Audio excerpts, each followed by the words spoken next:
In spite of it being Mahler's birthday, I'm going ahead and do the taping anyway tonight.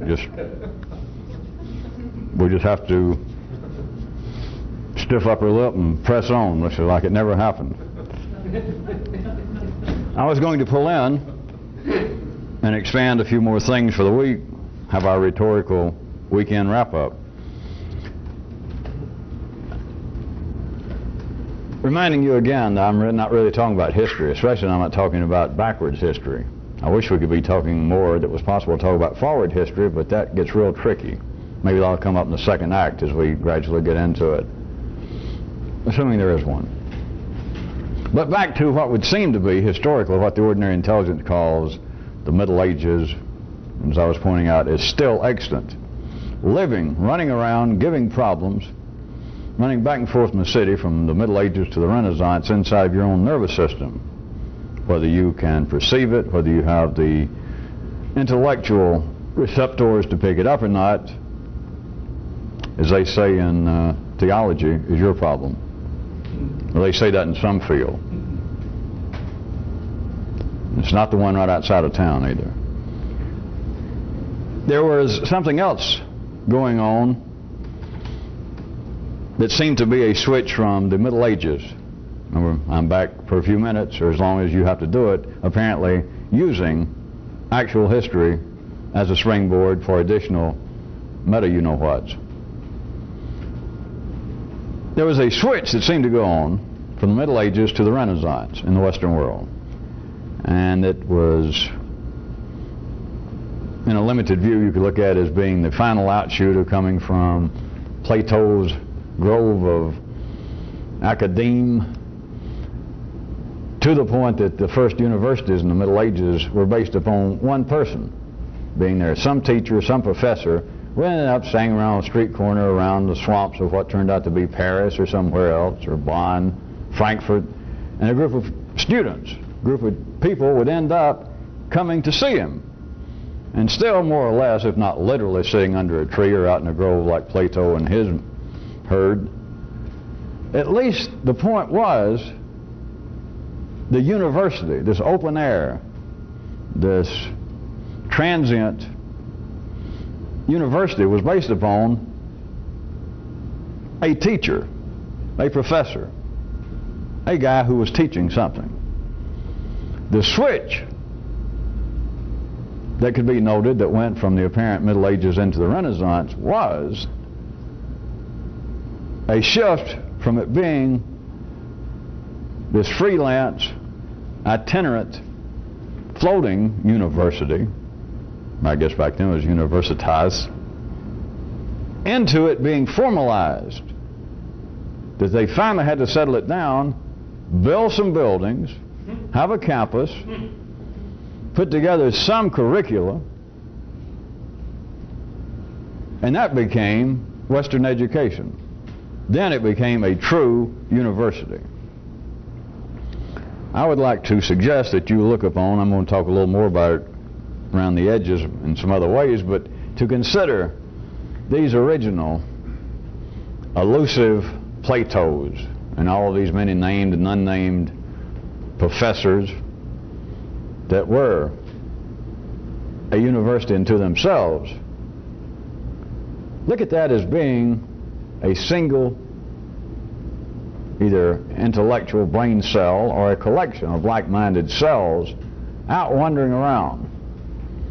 No formal recognition, no stabilized curriculum, and what they attracted, what they do attract in the same way that these open-air universities happened before the Renaissance, this brain cell, let's just make it one cell to parallel one man or one woman.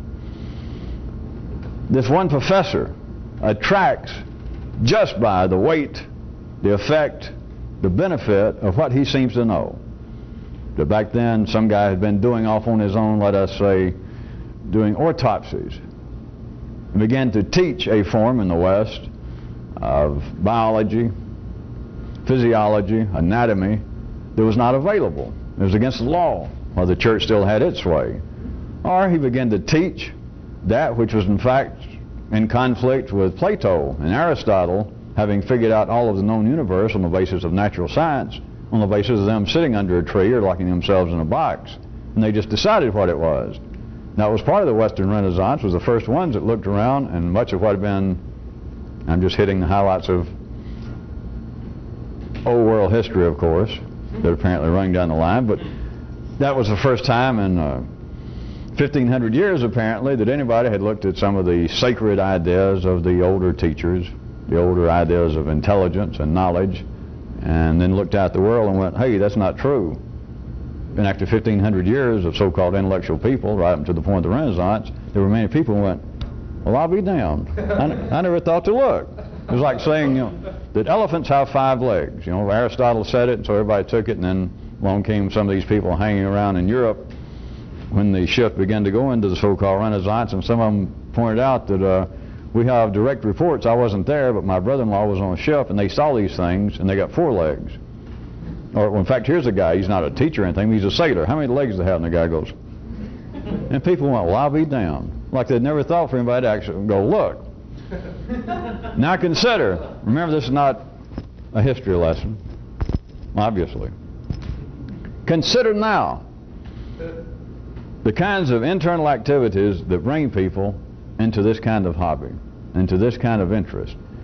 You had, as it were, people who are interested in this kind of itinerant teacher, professor, investigator without portfolio. Of course, before the universities in the West, there was no place to get a portfolio or credentials, but they were simply the one man, the one brain cell. The one man was his own university. Some other cells, some other humans got in the habit, the word got around some way, or if you prefer this, it's a kind of intellectual migration. It's a kind of invisible call goes out, and suddenly these people begin to show up.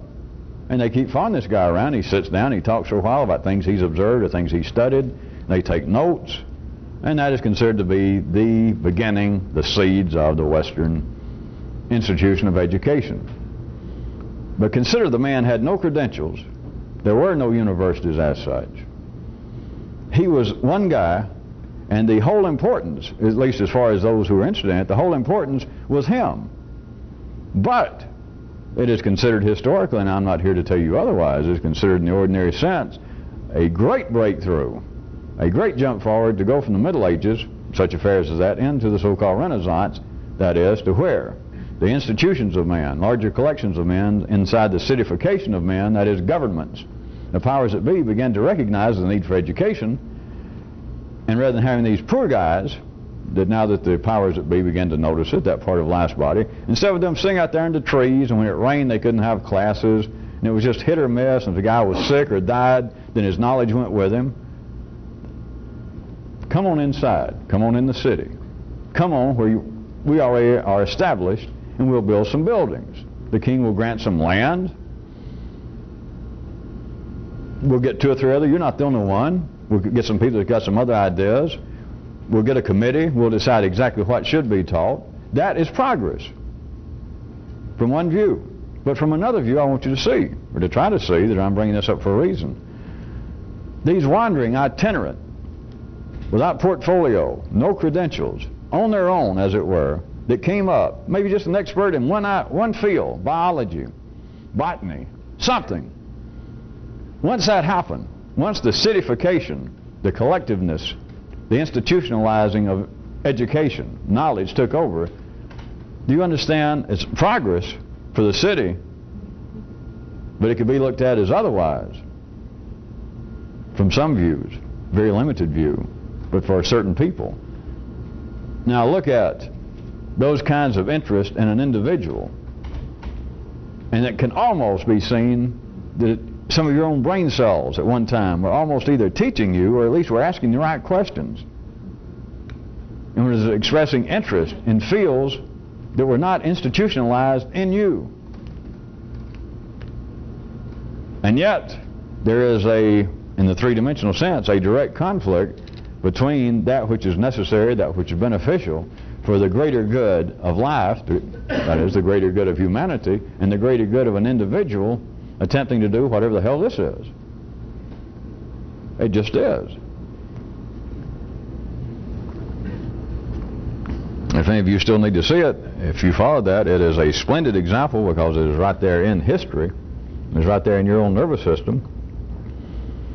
That it had to be that way. That is considered one of the, I'm not an expert in history obviously, but I'm sure that from many views, academically, that's considered one of the cornerstones in the turning around, the shifting from the Dark Ages. That I was using another description, or another way to look at it last time we were taking me, is also the return, the collectiveness of people into groups, the cityfication of people. But along with that, part of it was the institutionalizing of teaching, of knowledge. What is your maturity, anybody's maturity intellectually? That they cease, they pass the point that they are just raging, out of control, sort of, hormones affecting their brain cells. They reach a certain age. Out in the ordinary world, they may attribute it to age, they may attribute it to education itself. But it's like finally, all of these uncontrollable, flighty, undependable brain cells that may be asking all kinds of weird questions, may be claiming they're interested in all sorts of things that I'm sure some of your parents told you when your brain cells spoke up about what you wanted to do. And they went, be a painter? Listen, you're going to have to make a living someday. What do you mean play a guitar? Listen, you go over there and you enroll in tech school and you learn how to be a mechanic like God intended. You can play the guitar on the weekend if you can still move your fingers. You know, if you're that is the kind of maturity as a moving sort of from a uncitified, you can look at it as a Middle Ages, although children do not in the 3D world start at some point and then retreat from the city, but it's like a movement into a kind of institutionalized mode of education, that you no longer have these strange ideas. You're not supposed to. Of course, I know some of you got past the age of 21 and was still pretty weird, but I wasn't around to look after everybody.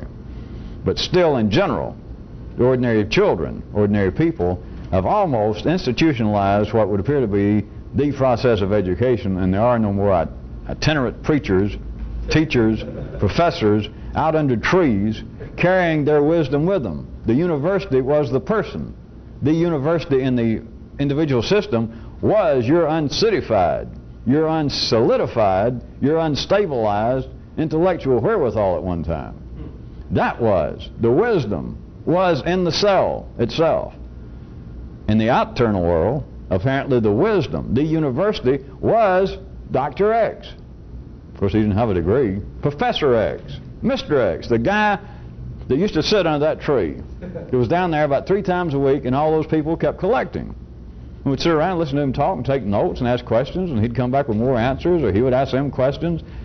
He was the university. But see, that won't do. Not after a certain point. Then the campus, the buildings, the physical plant. Now don't fall in, you people on tape, at some other time in some other place. Don't fall into some trap that this is an attack or that you're going to fall along with an attack. Well, yeah, you're right. In some way, education's gone downhill. You may have gone downhill. It is not an attack upon the point now that much of the time the universities and their controlling powers are spent trying to increase the endowment, having to raise money. But if we were ordinary, you could look at it and you could say, well, something is amiss.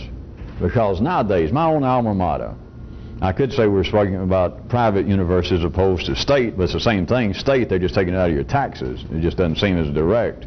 For those of you, don't worry yourself. You don't need to get the blues on the weekend. It's bad enough that they may be playing extra amounts of Mahler on the radio, so don't make you feel worse. But let's say a private university. In your alma mater now, it may seem to you, let's say that you're out of school 10, 20 years, and now it seems like at least once a month they're haranguing you, wanting more and more money, claiming they're having to cut the faculty. They're going to have to sell off part of the acreage over there where they're going to build a new lab, a new building. They're always in trouble. And conversely, whenever they seem to want to celebrate something now, it's what? Well, they want to celebrate that the damn football team won some phony baloney regional award. They're going to have a big party and they want everybody there. Or they were going to announce that they have built this new building. And they're going to name it after one of the 14th cousins from the Rockefellers or the Mellons or somebody. And they're so proud of the building. It's a new lab. And it could strike an ordinary person with that kind of turn of mind that, boy, something's wrong. The point of university, the reason I went to school when I was a teenager, when I went to college, was I wanted to learn something. That was the whole joy of discovery. And now look at it. All they talk about, when they invite us back every year for all these parties and stuff, they never mention, well, if they do, it's way down there somewhere like, we're proud to announce that Dr. So-and-so has moved here from the University of Bern and will be teaching here as long as we can afford him. Way down there. The rest of it is all these pictures of the buildings, new air conditioning, new football field. Well, you follow. That could be, and I'm sure in some quarters it is, I know it is, that people attack the institution of education now on the basis that the importance is placed upon the physical plant, the buildings, catalogs that they put out. All right. Okay. Are you ready? You've heard variations of this law. It's a different law. I shouldn't just call it a variation. But it's just so some of you don't think that I make quantum turns of... Remember, of course, a sphere doesn't have a corner, of a spherical corner. But here's another one. The appearance, the perception of a system becomes integral to the system. And a corollary, I guess, is under certain conditions, it can become foremost. Now, okay. Back to what I was just saying, in case you think I did change the subject.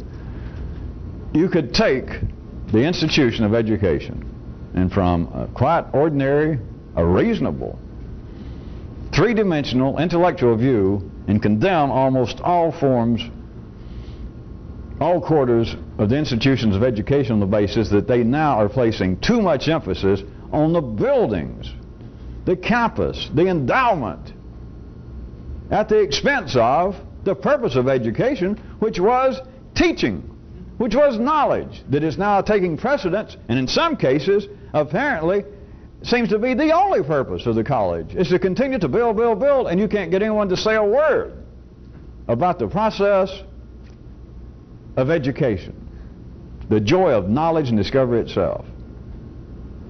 So what? Anybody that would fall into that, or still, of course, they're working for Life's daily paper, one of 6 billion critics, all thinking they're the only one, or all thinking they're the ones with the only byline that the gods will ever notice, but you've got 6 billion critics every day writing their little critiques. But now, just not one example, I can pull out plenty more. Just tell me how many you want.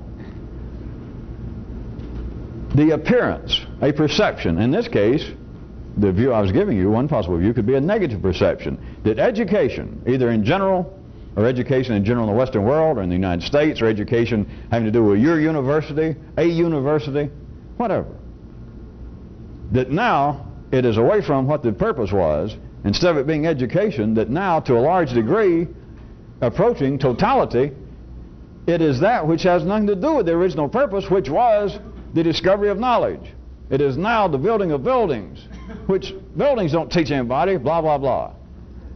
You don't realize, ordinary mind does not, ordinary intelligence, that now this perception, even though it could be a pejorative one, the perception by numbers of people, the majority of people, let us say even, that the perception is, wait a minute, the original purpose is now gone astray. Tut tut. What they're calling the original purpose going astray is now part of the original purpose. Or it's now part of the purpose. The perception, the appearance, which of course is the same thing if you don't know it yet, of a system becomes integral to the system. You cannot have a system unless it has an appearance. Of course, remember, this is really an aside, but those of you that keep notes in your brain, remember that all systems, once they begin to operate efficiently, appear to be out of control, so they always got all that in common. But the perception, the appearance, even though it be a negative one, even though it be a widespread perception that this system is falling apart, or let's say the majority view, which would be reality at the 3D level, that the majority view is that this system is now self-defeating. That is, that let us say that really take it to the extreme, that University X now has everybody, including faculty, all the way down to the plant maintenance, that everybody now is spending at least 3/4 of their time raising money. Let's say that. Even the faculty. So, from a reasonable three-dimensional view, you could say this system now is not only out of control, but this system is now self-defeating. That is, the system, now they're having 3/4 of the time they do not have class. They do not have scheduled class because the instructors, the professors, are out working to raise money to build new buildings, not to increase salary, but to build new buildings, buy new land. So they could say, correctly so at that level, that the system is now self-defeating. It's not just a little out of control, or it's not just a little gone astray. It is now self-defeating that the people that should be in charge of education are now not in charge of education. No one is. It's a part-time job, just whenever they can. The other job is to build new buildings, which is not the purpose of education. Wrong. Now, of course, back there it's right. I'll bet, I sure do hope, even on Friday, that some of you suspect that there's more to this than education and the building of buildings. What happens inside of your own brain? What happens, those plans that you believe that other people should fulfill?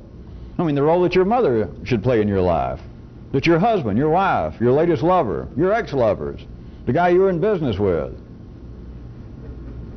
those kind of institutions, those kind of human businesses, those kind of human institutions, how many of them, through your own perception, which was quite valid, we're not questioning your perception, through your perception, those people in their relationship with you, which is the only reason they exist, and that's the only reason you even think of them, that in some relationship with you, in some dance, some institutional setting, which is a dance, some kind of business went on between you two, they strayed from the original purpose.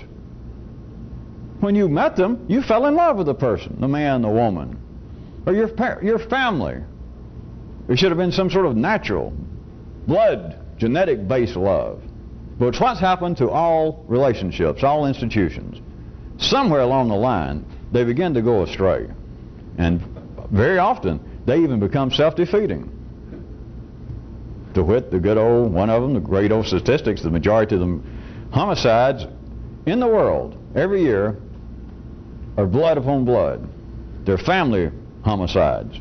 So you could say, there's an example. Don't tell me about universities now spend 9% of their time and money building buildings, not paying faculty and increasing the curriculum. Don't tell me that that is a system awry. Look at humans. Look at the very people that should be protecting one another and loving and cherishing one another. The family. And yet, throughout the world, primitive and otherwise, right up until the United States, the majority of homicides are family inflicted. And you could say, now there is something that has gone astray.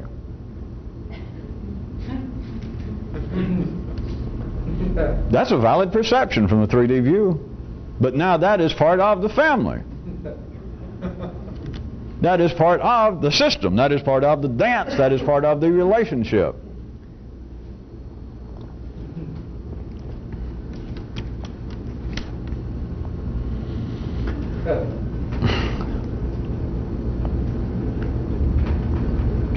Rather than me leave it just at family, I could give you, if you want more examples to tell me how many. My intended joke was that anything we can think of. How about religions? Think right quick without me even having to tell you. What would seem to be? What would you think? What did somebody 5,000 years ago, what did you say to you when you were a little 5,000-year-old nipper? When you were growing up and you had some of those errant brain cells trying to figure things out? What should be the purpose of religion? Just everybody say to yourself whatever it is. We'll assume that you're fairly, or can speak for a fair middle-class segment of life's body. And now look at it. Not an attack on religion, but look at it this way. instead of looking at universities being tied up with new buildings, what seems to be the most activity in most religions? Rituals. Not just raising money to buy more buildings. That's one aspect, but that's kind of down at the bottom. Well, when they do it real crudely, it's kind of at the bottom of the Western Protestant scale. Although I noticed some of the other areas, the Catholics and Episcopalians are beginning to learn lessons. I guess that's, again, part of the benefit of mass communication. They can turn on TV. They would have never gone in a tent, but now they can turn on and see these good down-home preachers that have been running rampant in the South for the last 50 years. And now you have some of these higher, in the cultural sense, religions now going, God bless television. He obviously did. And it's going to bless him. So it's not, I wasn't going to put religion just on the building spree and just raising funds. So forget all that. That's one view of it. But look at it just at the ritualistic. Take out the money of trying to build new churches all the time. But look at it that now religion is the rituals, which you can see as being the formalization, the citification, like of education being citified and formalized into it becoming of supreme importance or more importance of building buildings than it was to actually discover and to pass on knowledge. You can look at religion now, it's the performance of rituals as opposed to whatever. I left it to you to fill in the original blank, to the original premise of what religion you thought should have been. It's obviously no longer that, at least in the main, is it? Going to any place, most any religion, and what's going on. Now I'll leave it to you again, whatever you thought should have been going on. Let's say it should have been some sort of conveyance of some kind of knowledge.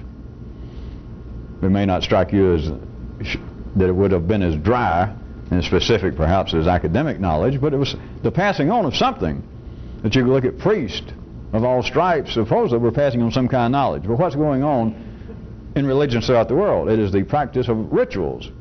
That is, the building of new buildings, planting of new trees on the campus, the paving of parking lots is the same thing as rituals. But to say, well, something's awry, that now religions have lost their way, it is now part of it. The perception, whether it be your single perception, if there was such a thing as a really unique perception, and you had one toward religion, toward anything, toward a political structure, toward education, all the way from that to the prevailing perception of anything, it becomes very soon, it becomes an integral, inseparable part of the system. In other words, I'm engaging in understatement to say very soon. I don't know if you laughed. How could you even have a system without a perception of it? How could you have any activity without the appearance of it?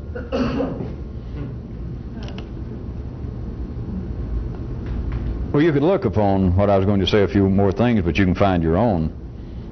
The kind of perception of, for instance, of education now being perverted to the point that most of the energies are being spent in the institutions and the areas of education, in the construction of buildings, the expansion of the physical plants, and etc., as opposed to the original purpose of discovery and the passing on of information. Then you could say, all right, religion, whatever the purpose of it was, has now been perverted to the point that it's now continual replay of rituals. Or you could say that the traditions of a culture, of anybody's culture, the mores, the sexual, the social, the expectations that people in any society have, whether it be the Americans, the British, the French, varying from place to place, you could say, all right, and people try to do this. Sociologists and anthropologists try and go back and find, when they're really good, when life is getting really worked up in the sweat here and there. I know that it'll have a few ordinary academics say, wait a minute, these things about a handshake, that's actually based upon, and they almost won't say it, you can see it in the look in their eyes even if you're reading a book, that they won't say, God forbid, but this is almost based on a genetic cause. It's not really social. It's a genetic cause. It's two animals sniffing each other's rear end. Or it's one dog laying down and holding his neck up. In this case, it's both dogs holding their neck up. And it's not social. It doesn't matter whether it's French or Albanian or German, and then they go, and they calm down, and they forget it, of course. that his life calms down. Life thinks, I can't be thinking all this stuff all the time. And then it leads it to people like us. But at any rate, it would apparently be that cultural traditions and norms and standards, you could look at them and say, well, they're outdated. Just look around you, here, everywhere. It could strike you individually. There might be some sexual moralities that you don't like. We won't go into why you don't like them. And you might, in some real crude, semi-civilized area of your brain, go, well, I don't like it because it limits the possibilities of certain groups of people. I don't personally care. But they shouldn't have such rules on the books or such standards in our society. Or it could go from an individual view, or it could go to a large segment of 10, 20% of some population in some tribe somewhere, some culture, could begin to question certain of its cultural mores and traditions. But the questioning of it, the attack of it, the perception of it as being even outdated is now part of the system. I guess based upon that response, I won't go any further, any more examples. I'll go back to what I told you, find your own. They're everywhere. All you got to do is look. And you're going to see that there is, and you don't have to look for other people's skewed perceptions that the thing's now out of whack. Look at your own, because everything you look at, your own dialogue has some criticism of it. It's got to, or else you've got no awareness of it. And if you got no awareness of it, of course, you got no premise regarding it.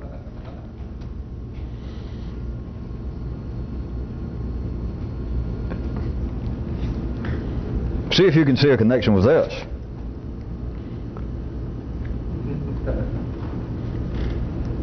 The life down here on our 3D level obviously needed language so it could have a talk food chain. You could consider all that hyphenated, the talk food chain, not just the ordinarily perceived food chain, of which we're all a part here on the 3D level, but a talk food chain. And for this to have any validity and any viability, it required that there be the cityfication of people. It required that there be collections of people, or else you, I don't know whether you ever thought about it, you probably haven't. I don't guess anybody has, have they? Or else I'm on a slow night, right? If I'm going to tell you something somebody else has already thought about. No, that's all right. They could have thought about it, but they didn't know what it meant. So, but you would have never had language unless people had become cityfied, unless you had collections of people. Now I could say at least two people to get you started. At least you miss where I'm trying to point towards. That you got to have two people come together, or you'd never had language. Of course, now I could say, well, you had to have two people to come together, or we wouldn't be here. There'd have been, you know, if like the creation stories were true of Adam and Eve, if they hadn't come together, that'd have been it. We'd never heard of them, you see, because we wouldn't be here. So they had to come together. But notice, animals come together. Many of them come together just during rutting season. They come together, you know, for 30 seconds or whatever animals do, and then they split, and they don't see each other again for another year. It's known as annual horniness. They do it one time, and they split, and the race of deer, bear, elk go on. But for language, you understand, and at the level I just pointed out of elk and bear, they're not engaged in the talk food chain, but they're part of the food chain the same way as we are on this level. But for humans to come together and for life to be able to sustain, to produce and then sustain a talk food chain, you had to have people come together, not just once a year to fuck and procreate. They had to come together, and then two people at least stay together, or you'd never had language. That's one of those ones there's no word for, I guess. I won't say it's so obvious that you can't see it, but obvious is not the word. You understand, there would be no language unless at least two people came together and hung around. Of course, two people wouldn't really do much. But then you had to start having people collect up. Language would have been meaningless. It simply would not have happened unless men had began to collect in what I'm calling cities for the time being. They had to be cityfied. And there is another aspect that I was going to try and specifically point out. Imagine, let us take the ordinary stories of human evolution as they're normally considered from caveman up to us and all that. Imagine cavemen sitting around, and the first 2 or 3 or 4 or 5 did collect up, and a little language starts. Looking at the need for men to collect and the need for language, you can look at them as being synonymous. And then some. But imagine they've been talking just a little while. It'd be real good if you can imagine that they've only been talking just a split second before I do this, that language just suddenly is upon them. And it's like the first 2 or 3 times they ever talked, and there's a couple of them sitting around a campfire, and language has just first started. Something happened that's still going on, and the happening was this, that some language immediately, that's why I want you to try and imagine just the first few things they said, some language was pleasurable immediately, and some was not. Such as, let's say they just first start talking, let's say it's 2 guys. They've got their mates, so there's 4 or 5 people sort of collected up, and they started a little city. Language is now beginning to run rampant.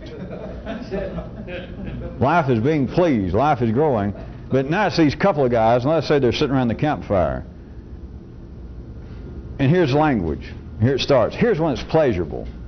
One guy, they're squatted there, and they're kind of looking around. One guy says to the other guy, he says, "Food over there." The guy realized he hadn't noticed that there was some food left. Is language fun or not? Because he was sitting there, a little hungry, he hadn't looked over there, and his buddy. Well, of course, I don't guess they were buddies, but this other guy, this other creature went, "Food over there." So this thing talk, in that case, was pleasurable. But a couple of minutes later, the guy's eating his food, and the other guy says, "You're a woman fooling around." The guy thinks, "My God, why do you have to tell me that right when I'm eating on top of that?" Again, it's language, and trying to imagine this is just the beginning of language. Immediately, humans found it that one guy, that one time, language, words, says, "Good food over there." The words created pleasure. The immediate result of words, of you hearing, being a part of this talk food chain, that one person says, "Over there, good food." And you hadn't even noticed. You probably wouldn't have noticed. And thanks to words, you receive pleasure. And the same words, not exactly, of course, the same words, but this thing, language, a few minutes later, somebody says, "You're a woman picking up sailors." And it's terrible. Or they say, "Your little nipper just died. I just ran over him." It's words. Well, let's take the first one. Maybe you would have gone the rest of your life, this caveman, and never known that your woman was fooling around. But words now gave you displeasure. Words upset your life. But can you see, just a glimpse, doesn't it strike you, I'll just say it, doesn't it strike you that, yeah, life finds language, talk, to be indifferent?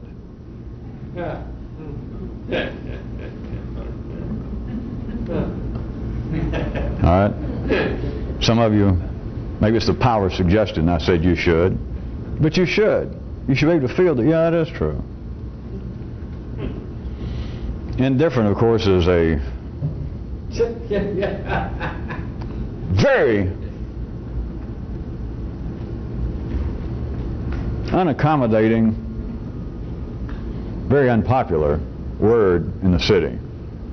Well, how about this? Let me go back to another great imperfect parallel and diagram. Of course, all language, all sketches, everything's imperfect. But it doesn't matter. If you've got a certain kind of perception, somebody can, you can be out lost traveling over the subcontinent, let's say, trying to find something, run across somebody, and they speak a different language, a native, and you're trying to describe that you want to get somewhere, that you just know it's around here, and you keep trying to make signals, and you say, I want, and the person cannot talk. They're talking Farsi or whatever they'd be talking, and you just literally cannot say any word in common. And then maybe this guy that you're trying to talk to, he takes a piece of paper and just does something crude, just goes,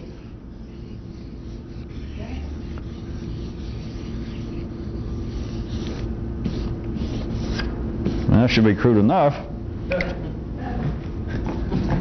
The Taj Mahal. And the guy draws this thing, and it just barely looks like it. But you look at it, and there's enough there that you go, yeah, that's what you look for. And he goes, ah. And he goes, and he points down that road. He says, so it doesn't have to be perfect. It can be very crude.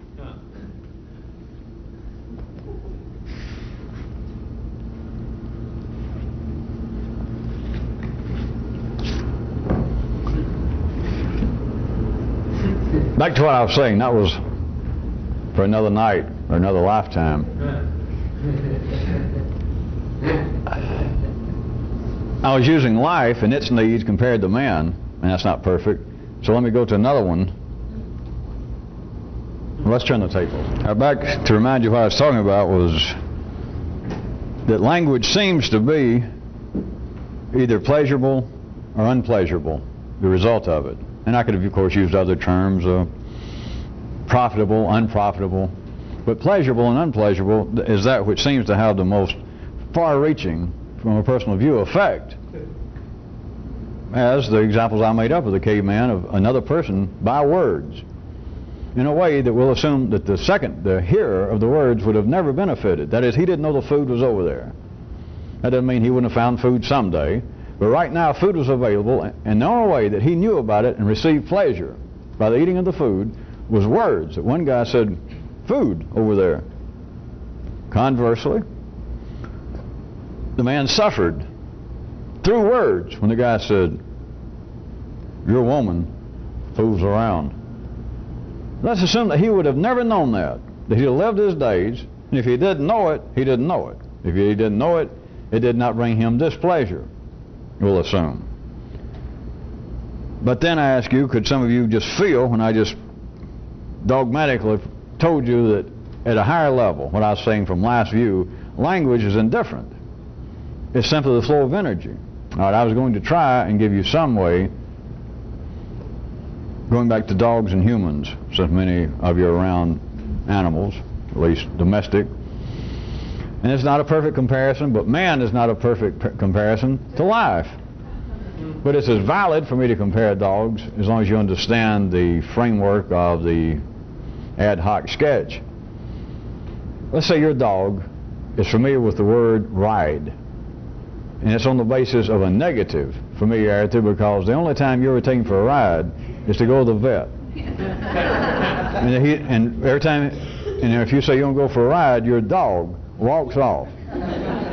Because the only thing he knows, if he's going to go for a ride, as much as he might enjoy part of the ride, he's going to end up being unfamiliarly treated, given a shot or something. All right.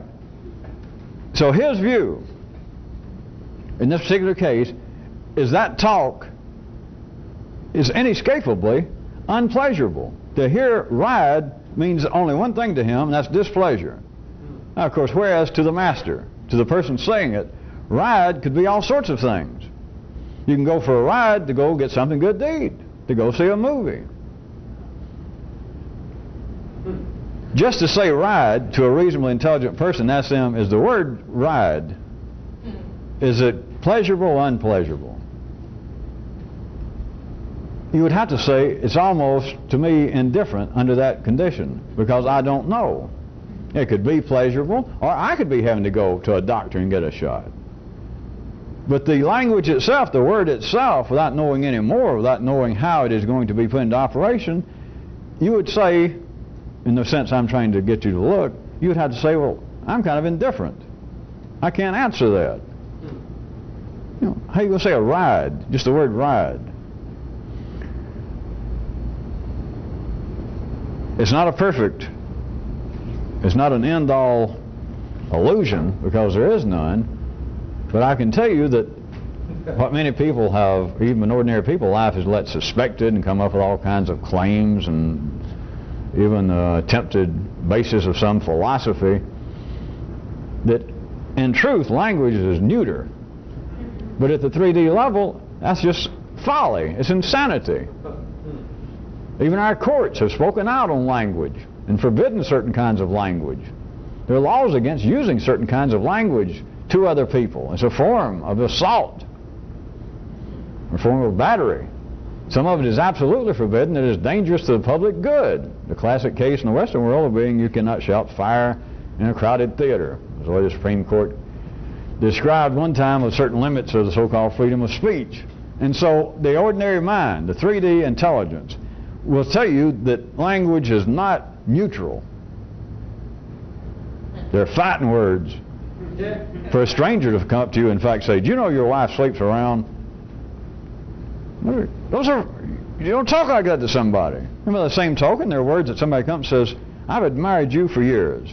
The work you've done, the songs you wrote, the cabinets you made, the ditches you dug." But can you get just a glimpse? Can you just feel it? That I'm telling you, from a more complex view, language is neutered. It is indifferent to life's purposes, but it's not an accident that it is not so with man. If it were not so with man, no one would bother to talk. If language was indifferent to man and somebody said, "Your wife fools around," and everybody you told that to acted in the same way, that if you said, "Streetcars run only on green days,"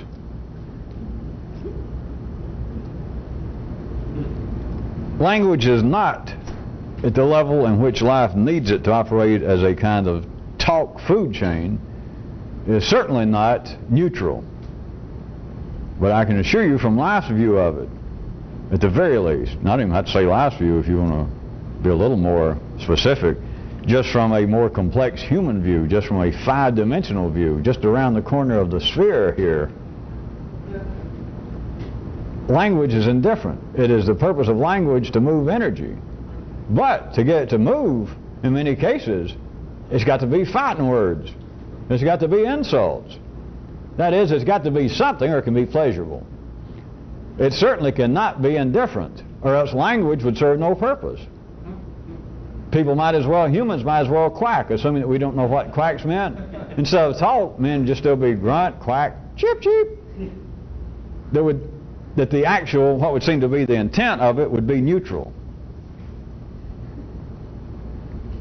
The purpose of me bringing this up is to at least hint to you most strongly that, as always, on the more primitive level, on the three-dimensional level, life uses language through man in a way that is passionate.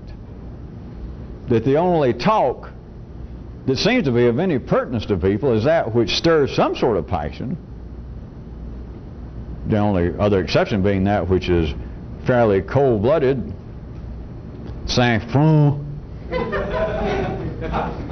of the relay of information, like, you know what time it is? Yeah, 2 o'clock, thanks. Of course, now I could get into why do you want to know it's 2 o'clock? Because there's some reason you want to know it's 2 o'clock, because if it's 2 o'clock, it's my lunch hour. Or if it's 2 o'clock, I know where this guy's wife fools around on him, and he leaves work, or he leaves home at 2. So there was some passionate reason for you to even ask what time it was, which seemed to be a pretty indifferent, non-passionate transfer of verbal energy.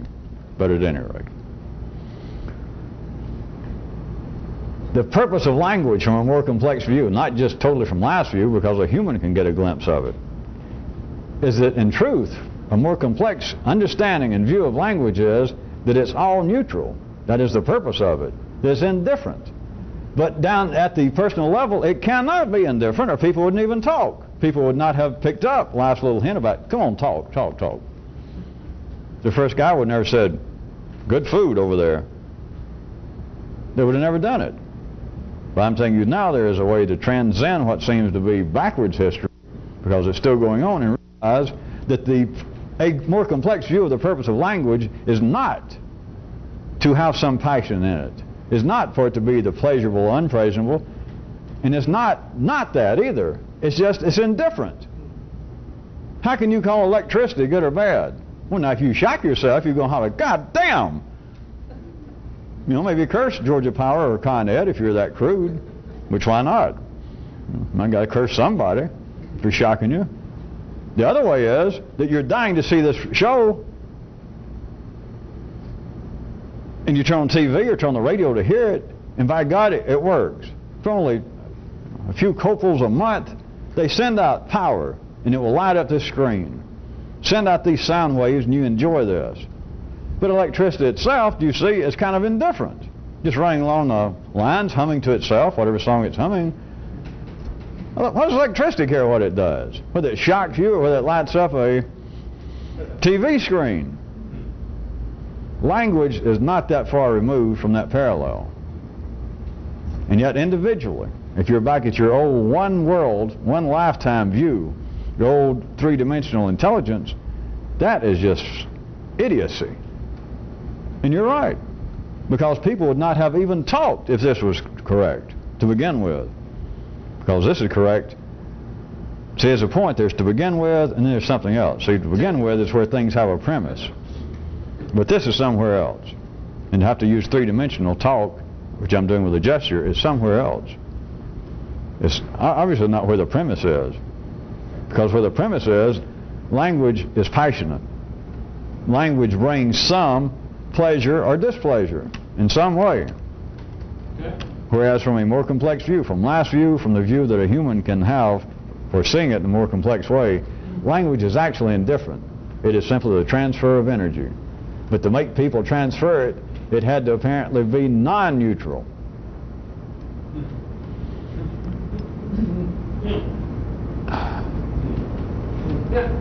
Speaking of such matters, let's take another shot, another view of the purpose of man inventing the word, of course life making man invent the word, a word, piece of the food, the word food chain, the word God. Another view, if you can see, well, this should be pretty easy. I was already mentioning it last time we were taping it. But you can see it as an attempt that life has put into man. It is the attempt to have at least one thought without a premise, which is what everybody, I don't care what race, what time, what locale on this planet, every nervous system on this planet finally says in some way, or they hear it said and then they go, yeah, of a God, spelled some way, but a God. And when it happens, it is like the one attempt for the little human brain to have one word out of all these, like food and fooling around and sailor and wife, taxes. One word that's without a premise. It becomes, in fact, a word that's beyond passion. Now, I know people try to be passionate about it, apparently become fanatic and fight wars over it, but that's another appearance of the system, of the institution itself. Because the real word God is to be beyond any premise to where there is no passion. It's like the last word. No? It's like the first word. No? All right, it's like the Alpha and Omega. Where did I hear that? It's like the first word and it's the last word. There's no word before it, and after, before God there was nothing. And if you go far enough, you only find God again. There's nothing past that. That's it. Apparently low level, but in the city it's all they can do. Attempt to have one word without a premise. And to the degree that that has some validity with an individual human nervous system, it is sans passion. It's like, well, what can you feel about that? I mean, what do I care? I mean, you may be a good guy or a good thing or a good force, but if there is no premise, if I can't think of anything before it, or him or she or it, or anything after it, what can you feel about it? And to the degree that you can hold that thought, you can't feel anything about it. It is indeed premise-less. It's the only word. It's the one shot that humans keep trying over and over and over.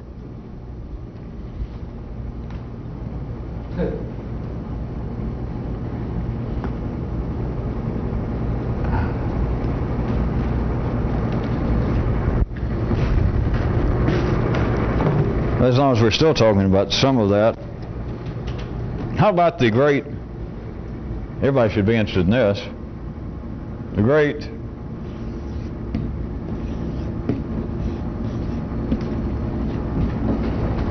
SCP, the great supremely confident premise. Which is, well, I'm glad you asked. It goes like this. The name of it is, things could change. Things could be different. That is the three-dimensional premise.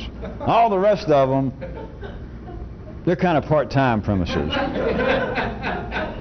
They're lower echelon premises. They're Johnny-come-lately premises.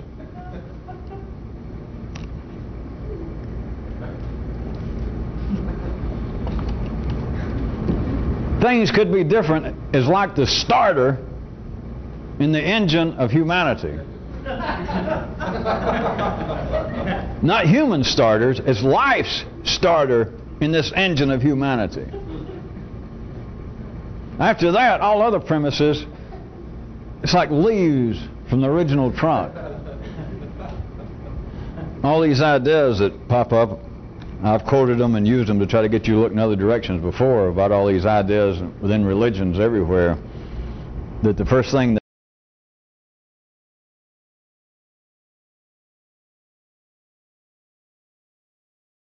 that produce creatures like man. First thing they do is say the word. They give some word, like let it be. And that was Leonard McCarthy, wasn't it? Poof! Abracadabra. Tithe.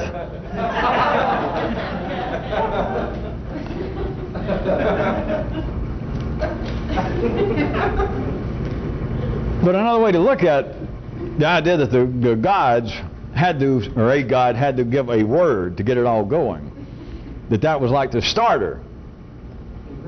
It wasn't a word, or it could be a word, but the thing is, the word, supposedly in some cults it's supposed to be a secret word, and if you can figure out the secret word that God used to create it all, then God will go, uh-oh, and it's like catching a troll by the toe or whatever it is. You know, catch a fairy under your hat, then he's got to give you a pot of gold or some shit. It's like if you know the secret word that God used, then he's got to do something for you. I don't know what, like, oh, all right. You know, maybe he'll lay off of you. Take away your dandruff or grow some hair back or something.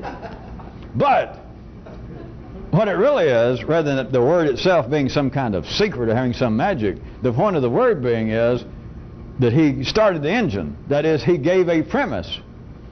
And the supremely confident premise, if I'm confusing with that, I just like that. It's like the big mamu of premises. It's the original premise. It's the premise. It's the only premise needed, because out of that floweth all other premisi. And that premise is things could be different.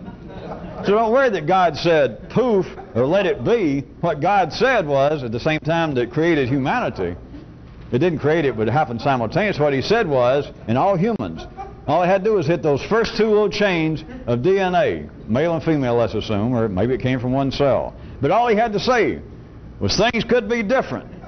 And that was the beginning of human life. As soon as humans began to talk, which they had to finally do, that was the first thing that they said. It may have come out in other words, but I assure you, the first thing they said was things could be different. To say, oh, good food over there. What it meant was you don't have to sit there and starve. Things could be different. Or if the first words that were said was, you're a woman fooling around. The only reason they said it was, hey, you don't have to take that. It could be different. You could kill her. You could make her stop it. You can leave her. But it's always on the basis. The word was not let it be, or poof, or shazam. It was. Immediately. Things could be different. Now from one view, if any of you is following this, if you want to play cartoon time, which what else is the 3D world good for, is you'd have to say, well, wait a minute. If simultaneously the gods went and created us at the same time, the secret word or term was things could be different, wait a minute. We'd say, wait a minute, I just got here, I just been created. What do you mean things could be different?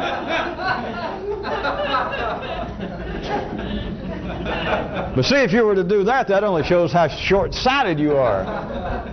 That shows that you're still tied up with the ordinary world. Because let's assume it happened just like that. I give you my word, not one human on this planet, not one person went, wait a minute, something's weird here. Like I just been created, just now, and the only thing I know, or the first thing I know that seems to be the beginning, it's like the first word in my dictionary, the first term, it's like the beginning of everything to me is things could be different. Wait a minute, something's weird. I don't even know how things are yet. Why do I care that they got to be different? It could be different. Nobody ever asked that. And that's been thousands, millions, maybe billions of years, and nobody still asks it. Nobody ever asks. Nobody ever goes to a church, a philosophy. They don't ever go to their own brain and say, everything that I know, everything I don't know, everything I approve of, everything I disapprove of, everything that I believe is correct, everything I believe is incorrect is based upon a premise. And the premise, how do I know the premise is correct? The premise being some kind of prior assertion. I don't know where this came from. I could attribute it to the gods, or I was just born with it. And the premise is this: things could be different. Something's not right here. Nobody has ever said that. Now don't confuse that with life because of its own reasons, because we're having to make language to keep the talk food chain moving, to make it apparently have some passion to men, or they wouldn't talk. So that men, certainly, are criticizing life. Now, we all know that. But no one has ever been able to ask, wait a minute. To criticize life means you're operating from the premise that things could be different, or else I wouldn't criticize it. What came before that premise? Where did that premise come from? No one can ask that. And even me announcing it can't make an ordinary mind ask it. It's all you can do is sit there momentarily and ask it for the time being. It's like trying to think, all right, if there was a God and He created all this, who created Him? That kind of thing. And your mind goes, come on. Either that or you find out you did not change your oil, check it recently enough, and your particular engine freezes up and you drop a rod at a critical point.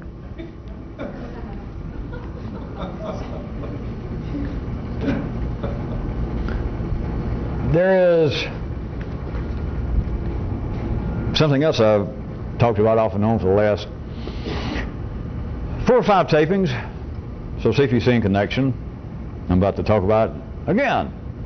It won't take but a second to find that out. Why should I preface it? Why should I give you the premise I'm about to talk about what I'm about to talk about? That's a hard question, folks. But I asked you a hard one the other night. Why in the world would you request that the band play a song you already know? That's a request? Well, that's one of my favorites. Well, why request that if you already know it? Back to important matters. What if you, being a human business, what if you had an employee and it turned out the employee just immediately turned out to be unreliable, turned out to be accident prone, a loser, but every day was late? As soon as you hired him, but every day had a legitimate, in a sense, excuse. He came in, and the first day of work, he's late. And you say, I told you 9 o'clock. He said, I know it, my car wouldn't start. He said, well, that happens, everybody's car sometime in their life, I guess at least once, didn't start. Second day he's late. Comes running in. He said, I know. And he looks down, he said, I stumbled, and I think I broke my toe, and sure enough, he's limping. Third day, he's late. And you ask him what happened. He said, look out there. And the side of his car is biased in. He said, I'd stopped at that 4-way stop sign, and some guy just ran through and hit me. Let's assume that you are, if you're just a fairly ordinary, bourgeoisie, middle of the bell curve person in life's cities and states. Wouldn't it strike you finally, to use ordinary terminology, that this man or woman is accident prone? It should strike you very shortly, even if you're as ordinary, that this person qualifies as some kind of loser. Because every day, they don't just say, I overslept. They might finally use that, but it would be on the basis, you won't believe this, last night, the electricity in my whole neighborhood went off. And the only way I can ever get up to the clock, so the clock didn't go off. And so all of them, he never just says, well, I overslept, damn it, lay off of me. Or he doesn't ever say, well, I was drunk last night and I couldn't get up.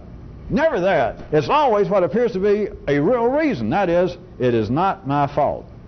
But would you not, if you're just a reasonable businessman, finally come to the conclusion that in a certain way, if you agreed, all right, it's never been your fault. Here for 2 weeks, you've never been on time, and it's never been that you said that, all right, I overslept. It was my fault.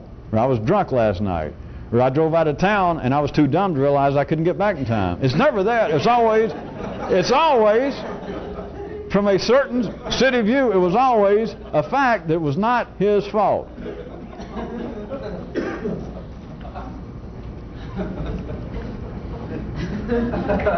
A real quick parenthetical possibility I'll throw in to give you a range to hit. What if you ended up with a old unmarried homeless uncle, kind of weird, that you'd known most of your life? Maybe he was real nice to you when you was a kid, and now what few relatives he used to live with, they all died. He didn't have any money, and it's just almost as though you know, he's got nowhere else to go. You've almost got to hire him as your uncle again. You've almost got to take him in. And he's, let's just say, weird, kind of accident prone, maybe even a loser, but absolutely nowhere. You're the last living relative he's got. Between that and the fact that your business, you got to have an employee. And this guy that's been late every day for the first 2 weeks with a legitimate, in a sense, excuse. It was not his fault at any time. You can fire him, but now that you think about it, the last person you fired, how much different were they than this guy?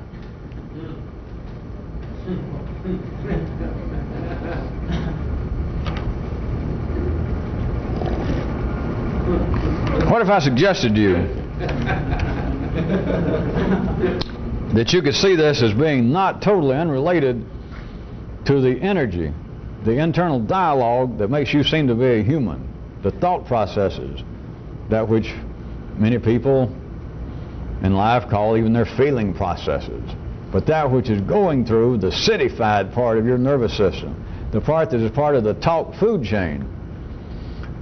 You have got in there, you have got unreliable employees, you have got weird uncles and all sorts of kinfolks, you got slobbering in-laws, you got losers of all shapes and descriptions, you've got dishonest partners that you've been in business with off and on all your life. The names may have apparently changed or they may not. And what are you going to do? Can you fire them all? Can you abandon them like a relative that's now homeless and at one time seems like it was decent to you, but whatever the case, you just can't seem to either fire them or abandon them, to say the least, with your internal operations. But to carry along this parallel, that apparently you just cannot just immediately just abandon these people or to fire them, because it's the same thing over and over. What you going to do? Don't say called Ghostbusters.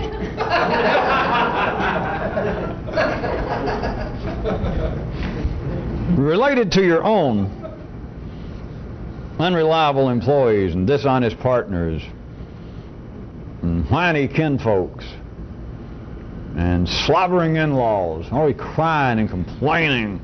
And here it is, you seem to end up with them. May I say a group of primitives. A group of primitives in primitive situations, because primitives can only produce. They can only live in primitive situations. So it's not a matter that your uncle, that your employees are at fault, even internally, because that's all they can do. But you're dealing with primitive situations, which I point out, there is very little you can do to assist change a primitive situation, or it wouldn't be primitive to start with. So if indeed, in some curious way, that this had any kind of pertinence that you could use in this internal dialogue that seems to be you, this talk flow of energy, what could you do that you can't seem to abandon them? You got to have employees of some kind, so you can't fire or abandon the relatives or the employees. Would you consider that from one particular methodical view, you could turn to these employees, or this employee, this uncle, these relatives, these internal manifestations of the dialogue, and you could describe, cold-bloodedly, clearly, clinically, describe the situation, like describe to an accident-prone employee. Not discuss it, not debate it, not you whine about it, but after a reasonable length of time. How long is it going to take that he has to be late? First 3 days, first 3 weeks, first 3 years, first 3 decades? But till you finally say, look, don't even bother telling me that it's not your fault, because I see that it's not. I understand the situation completely, or how this uncle ended up. And you cannot deny that by all appearances he has nowhere else to go. Curious. Nowhere else. 6 billion people on this planet, and he got nowhere to go but you. Out of 6 billion possibilities, it's you. And you always thought that you were a nobody. That you were just a face in the crowd. Describe to them one time, clearly, distinctly, for your purpose, not them. You describe exactly what it is you perceive of this. That you are what I would call, just to be short about it, you are accident prone. And don't debate it. So you are accident prone. You are late every day, and you give me a reason that by most ordinary appearances has some validity, that it's not your fault. You attract accidents like blood does flies. I now see that. You are a loser in that respect. This will never change. Don't even bother to discuss it with me anymore. If I don't fire you and you're late, don't even bother telling me anything else, because that's what this situation is involved with. You and I are dancing a game. We're doing a step wherein you are accident prone every day. Something to that effect. You describe to these kinfolks, these employees, these left on your doorstep relatives, these internal voices and partners, describe clearly what you understand of the situation. Tell them once and for all, only one time is once and for all, that this situation, now that you understand enough to describe it to them, which you could not do it unless you understood it this well, that this situation, in fact, them being so accident prone that they are late every day at your expense, to your detriment. But we're never going to discuss it again. I'm not even going to point out you're late. I'm just telling you, you're going to be late forever. And the employee goes, no. No. You're going to be late forever.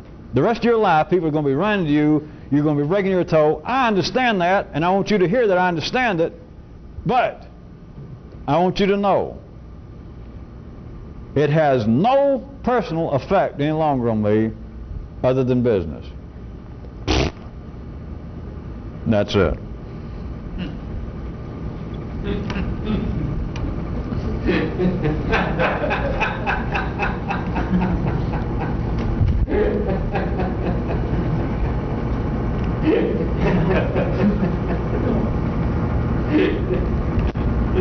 You could consider a bit harsher, that is, less apparently clinical and indifferent,